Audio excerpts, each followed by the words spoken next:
Et salut les amis, j'espère que vous allez bien. Bienvenue sur En roue libre, la chaîne où on teste tout un tas de voitures plus ou moins folles, plus ou moins électriques, mais toujours avec un regard de Monsieur Tout-le-Monde. Aujourd'hui, on se retrouve on va aller dehors pour aller voir ce que c'est. Et voilà donc la voiture que nous allons tester aujourd'hui, messieurs, dames. Une jolie petite pirouette pour vous présenter la Cupra Leon ST. ST pourquoi? Pour Sport Tourer. En gros, c'est un break. Ouais. Et donc on se retrouve en présence d'une voiture qui est censée être d'une sportive, puisque c'est Cupra. Cupra, c'est la branche sportive de Seat, vous le savez plus ou moins tous, je crois. Mais qui a une motorisation hybride, parce que là je mets mes doigts dans la prise en gros. Voilà. Donc en gros la question qu'on va se poser en testant cette automobile là, c'est de savoir si on peut avoir deux choses qui sont spectralement normalement opposées, à savoir la passion et la raison. La passion c'est la sportivité, la raison c'est le côté hybride. Est-ce que cette voiture là est passionnablement raisonnable ou raisonnablement passionnante?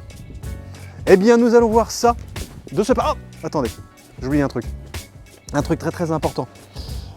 Évidemment, il faut s'abonner à la chaîne. Le petit bouton en bas à droite de l'écran, c'est comme d'hab. Tant que c'est pas fait, je pars pas. En même temps, il y a les petits oiseaux, ça gazouille, c'est cool, mais tant que c'est pas fait, je pars pas. Ça y est, c'est bon? Ah bah on y va. Alors c'est parti.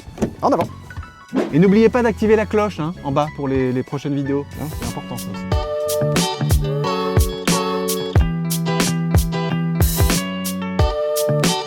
Allez, messieurs dames, on est parti.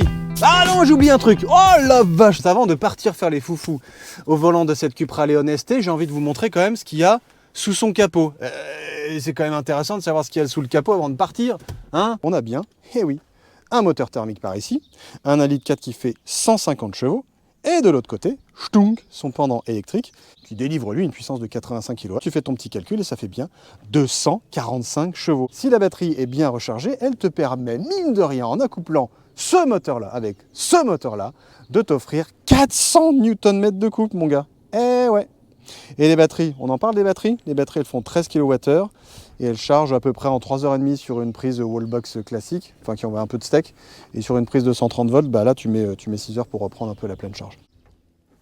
La première sensation qu'on a, dès les premiers tours de roue, évidemment, c'est le silence de l'électrique. Mais ce qu'on a envie de savoir là-dedans, c'est si quand on la met en mode Cupra, en appuyant sur le petit sélecteur en bas à gauche, hop, hop, on se met en mode Cupra, qu'est-ce que ça donne? On est prêt? On y va? Donc le couple là, il est vraiment venu vite, ça c'est cool.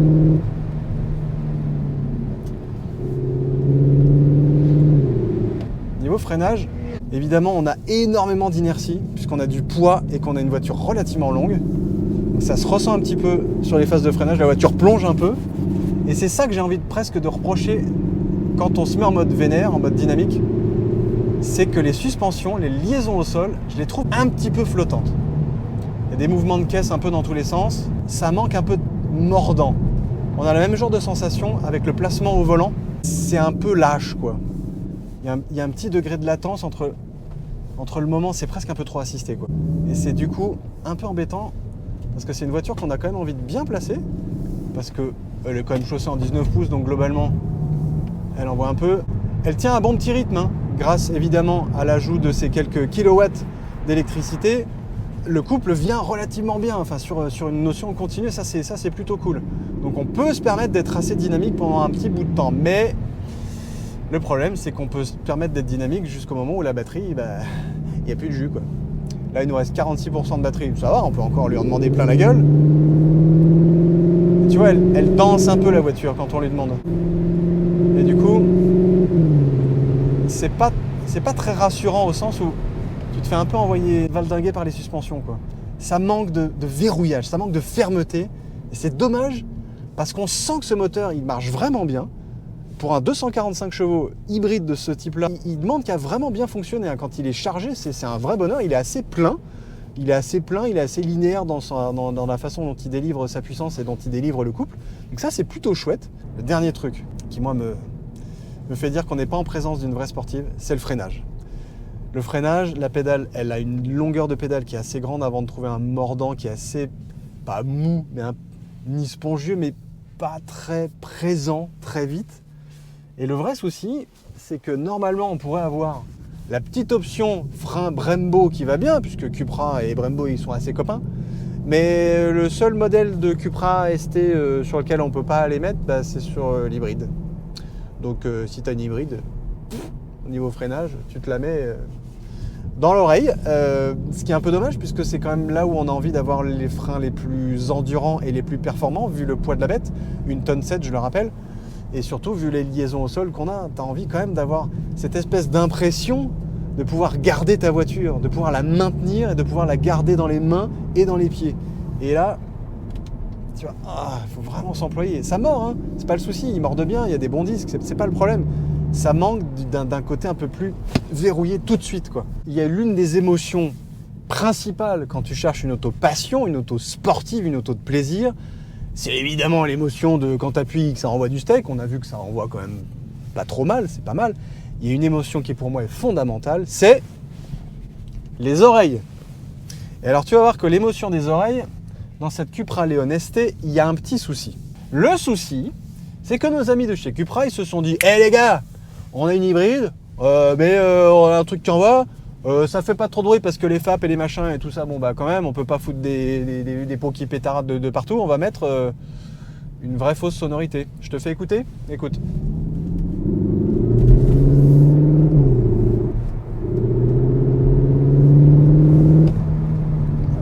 Donc t'as pas oublié que t'as un 4 cylindres dans les pieds, hein. Bah en fait, quand tu te mets en mode Cupra, t'as un espèce de résonateur. C'est pas un faux son qui vient des haut-parleurs. C'est un résonateur qui doit faire vibrer d'une certaine manière la planche de bord, ici, par ici, là. Et ça te renvoie un bruit. T'as l'impression d'avoir un V8 de Mustang, tu vois, un grossi de connard, quoi. C'est très bizarre. On s'y habitue, mais s'il n'y avait pas, c'est mieux, tu vois. Parce que c'est quand même une émotion qui est totalement fausse, quoi. Tu vois ?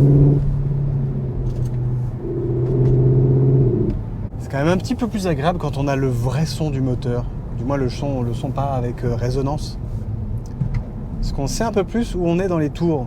Et du coup, quand on veut la prendre un petit peu plus aux palettes, et quand on veut l'entendre un peu plus, parce que mine de rien, moi j'aime bien entendre les voitures que je conduis, pour savoir où on en est du régime moteur et si on peut lui demander encore un peu dans sa gueule ou pas. Et c'est là que on se souvient que c'est un petit 1,4 litre bien aidé par d'électrique, mais que ça reste un petit 1,4 litre, quoi. C'est pas un gros V8 de bâtard comme on a l'air de nous le faire croire avec ce faux son, ce son résonné. J'ai un petit problème aussi quand on se met en mode un peu attaque avec les palettes au volant. Elles sont pas assez longues. Elles ont du mal à venir au doigt. Et en rétrogradage, on n'entend rien. Alors encore plus avec le bruit un peu fake du mode Cupra.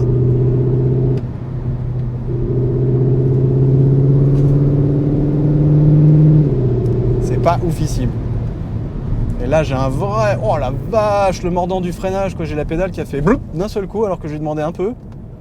Non, il y a un vrai problème de freinage là-dessus. On se fait embarquer, totalement embarqué par la voiture. Et les freins, ils trouvent vite leurs limites, quoi. C'est marrant parce qu'à vitesse modérée, il y a un vrai mordant qui est intéressant sur de la longueur. Mais dès qu'on lui demande quelque chose de très très fort, elle a du mal.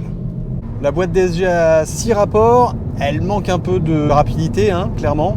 Que ce soit dans les phases de rétrogradage ou quand on lui demande une vitesse supérieure. Ça met un peu de temps à se ressentir et aux oreilles, et dans les pieds, et en sensation. Et heureusement qu'on a vraiment ce moteur électrique qui nous aide vraiment dès qu'on demande. Bah en fait c'est lui qui donne tout le couple, hein, quasiment. Ça se voit au tableau de bord. On a la l'aiguille qui passe à bloc et qui nous aide vraiment, ce moteur thermique, à enquiller un peu plus de jus, quoi. Et à nous donner un peu plus de puissance. Et mine de rien, ça fait pas 10 minutes qu'on est en mode bien vénère. Là, il nous reste plus que 20% de batterie. Autant te dire que si t'es un peu vraiment vénère, tu tèges ta batterie en 30 bornes, hein. Voilà. Et puis du coup, on va repasser après sur un mode un peu plus tranquillo, le petit 1,4 litre 250 chevaux, quoi. Et pour un 1,7 tonne, il va avoir un peu de mal, et c'est là où les consos, elles augmentent. Et tant qu'on parle de consommation, il y a un truc très important dans les hybrides rechargeables, c'est évidemment la capacité de les recharger avec la prise qu'on branche sur le devant de la voiture, avec ces grosses prises soit au mur, soit chez toi, comme tu veux. Mais ça, c'est pas le cas de toutes les hybrides rechargeables, forcément, c'est la capacité du moteur à se régénérer de lui-même quand il roule. Et bien celle-là, elle le peut. Et mine de rien, c'est très pratique, et je le prouve. On se met en mode, hop, batterie, et là, il y a un petit bonhomme là qui nous permet, hop, de dire dans le gestionnaire de batterie qu'on va, en gros, aller chercher un certain pourcentage de batterie. Par exemple, là, il me reste 19% de batterie. Moi, j'aimerais bien en avoir, 40. Et bien là, comme par hasard, le moteur refait surface, puisque c'est lui qui va aider à recharger la batterie. Mais au bout d'une dizaine de kilomètres, on aura retrouvé cette capacité à retrouver de l'électrique. Et donc, on pourra remettre un peu des gaz. Le truc qui est cool, c'est qu'une fois que tu as rechargé un peu ta batterie, en ayant fait quelques routes qui permettent de pas trop consommer, tu lances ta bagnole, puis tu laisses la voiture se recharger un petit peu, tu vois, on a retrouvé 40% de batterie. Bah, on enlève ça, on se met en mode hybride, et hop, puisqu'on est en ville, dans une petite bourgade sympathique, eh bien, nous pouvons arriver en électrique et rouler tranquillement avec la souplesse de l'électrique, le confort de l'électrique et le silence de l'électrique. Et alors, ce qui est rigolo aussi, c'est que tu sais, d'habitude, quand tu as des voitures électriques, elles font un espèce de petit son pour quand même faire en sorte que les cyclistes, les piétons, t'entendent arriver. Tu sais, normalement, ça fait une espèce de ouh. Et la Cupra Leon ST, elle fait pas ouh, elle fait ça fait elle grogne un peu. Et donc là, sur l'écran qui est juste là, on a donc l'écran de gestionnaire de la batterie, ce qui nous permet donc de passer soit en e-mode total, en full électrique complet. On n'a pas du tout d'hybride. Là, je me mets en hybride. Et là, si je veux recharger ma batterie, j'appuie sur le petit bonhomme. Et là, on voit la capacité de la batterie. Il me reste 38% de batterie. Et donc, grosso merdo, 15 km encore d'autonomie électrique. C'est quand même pas mal. Hein? Donc ça nous fait bien un petit 50 km si on fait de l'éco-conduite de ouf. Et par contre, si on fait du sportif de ouf, ouais, c'est un peu moins, quoi. Tant qu'à faire de parler consommation, on va parler concrètement. Hein. Depuis le dernier plein, donc depuis le début de notre test, il y a quasiment une semaine, puisqu'on l'a eu il y a une semaine. On a parcouru 344 km et nous avons consommé, roulement de tambour messieurs dames, 5,9 litres au 100 et 7,3 kWh au 100 km pour une vitesse moyenne de 28 km/h. Donc en gros, oui, j'ai fait quand même relativement beaucoup plus de villes que d'autoroutes, on va pas se le cacher. C'était un peu le but aussi, parce que c'est quand même là que les hybrides rechargeables sont le plus pertinents. Et mine de rien, voilà, tu te retrouves avec une conso en dessous des 6 litres.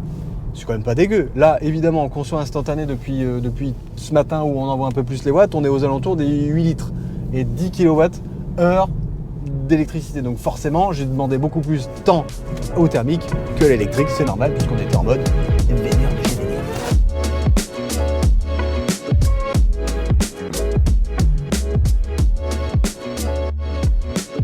Voilà donc notre Cupra Leon ST vue de l'extérieur. On va faire un petit peu le tour de la voiture pour voir concrètement quels sont les détails qui font la différence quand on a une Cupra par rapport à une Leon ST classique. Évidemment, le premier truc qui nous saute à la tronche, c'est ce gros logo de Transformer, qui est le fameux logo Cupra et qui équipe évidemment toutes les Cupras. C'est original ça.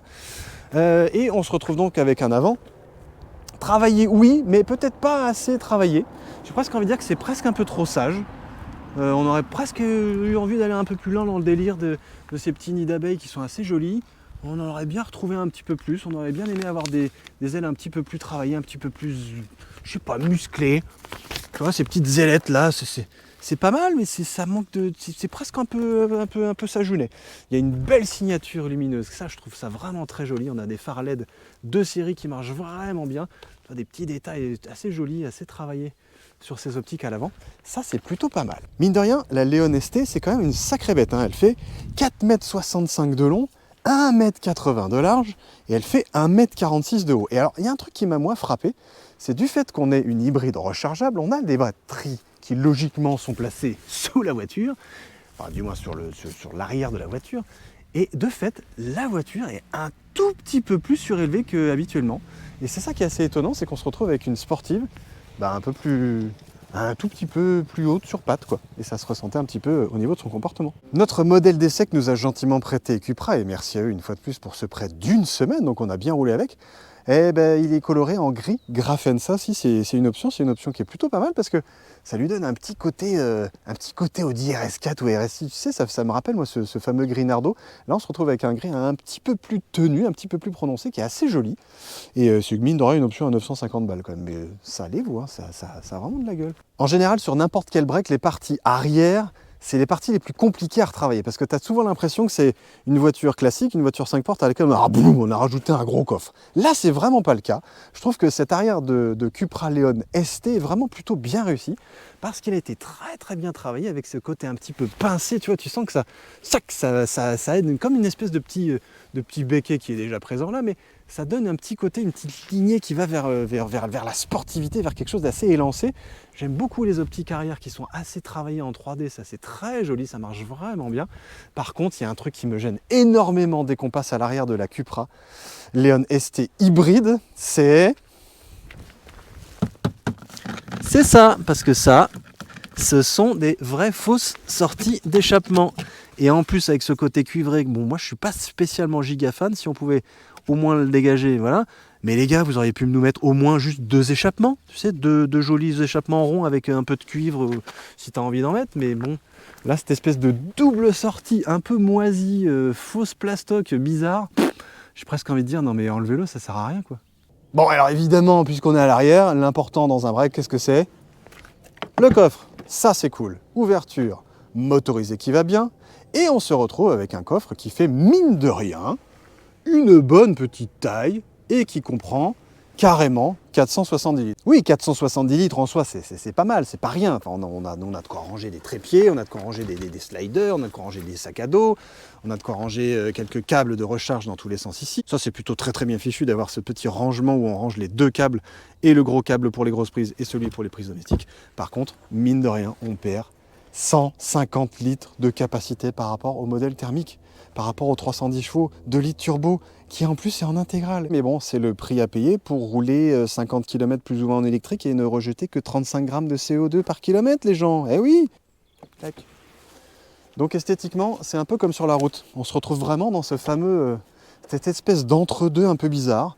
On est entre la passion, ouais, et le truc un peu raisonnable.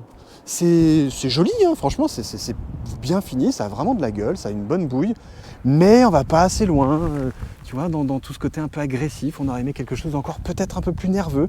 Voilà, il y a des très belles nervures sur le capot, c'est vraiment bien assemblé, ça a vraiment une bonne bouille. Ces jantes t'aiment pas, mais elles font le job, et globalement cette ligne, elle est assez affûtée, assez acérée, mais on reste quand même dans un entre-deux, entre la passion et la raison. Bon, maintenant qu'on a vu dehors, voyons le dedans. Qu'est-ce qu'on a quand on se retrouve au volant de cette Cupra Leon ST? Déjà, évidemment, on se retrouve dans un environnement résolument sportif. Pourquoi? Pas seulement pour ce joli volant, mais pour ces très très très jolis baquets. Et ça, c'est des baquets de série. On a un simili-cuir avec du tissu, et franchement, ils maintiennent vraiment vraiment bien, parce qu'on se retrouve avec du maintien latéral pour le buste et du maintien latéral pour les grands-bêtes. Et ça, c'est cool. Quand on commence à mettre un peu de rythme, on se sent vraiment vraiment très très bien calé dans ces baquets. Hop, nous voilà à l'arrière. Le seul petit souci que j'ai, et que j'ai constaté, c'est que quand tu as besoin d'attacher des gens d'obédience enfant, puisqu'on est quand même dans la voiture du papa pressé, et que tu veux utiliser les attaches Isofix qui sont là, elles sont pas méga accessibles. Tu es obligé d'ouvrir un peu comme ça à la main et d'aller chercher, tu vois, la petite attache qui est là. C'est pas très heureux ça. J'aurais aimé un petit clip, un petit clap tout simple, tout bête. Ça aurait été un peu mieux. Sinon, on se retrouve à l'arrière. Et tu vois, regarde, là je suis assis tranquille, j'ai de la place pour les jambes. Là, le siège est bien avancé, tu as de la place aussi. Tu as de la place également, je te monte la tête du bonhomme. Voilà, tu vois, moi je fais 1m82, tu vois, je suis bien, je suis calé tranquille à l'arrière. Je peux caler mes petits accoudeurs, mes petits appuis-têtes. Je peux mettre mon petit accoudeur qui va bien. Hop.